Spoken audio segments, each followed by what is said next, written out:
Hello বন্ধুরা, তোমরা সবাই কেমন আছো? আশা করি তোমরা সবাই খুব খুব খুব ভালো আছো। আমিও খুব ভালো আছি। তো আজকে যাব হচ্ছে একটা অন্নপ্রাশন বাড়িতে, আমাদের একটা পুচকির অন্নপ্রাশন।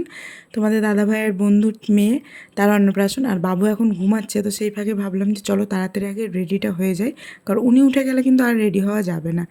তো দেখো, আমি শাড়িটা পরে নিচ্ছি। তার আগে কিন্তু আমি মেকআপ অলমোস্ট কমপ্লিট করে নিয়েছিলাম।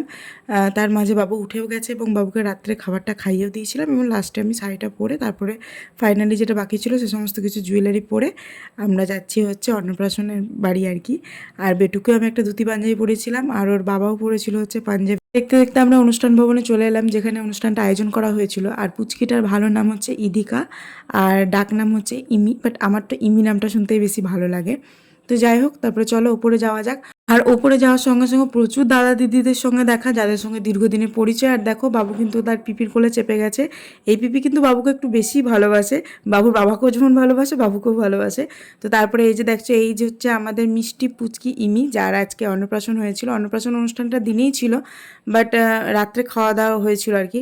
আর পিঙ্কি দিকেও যথেষ্ট সুন্দর লাগছিল।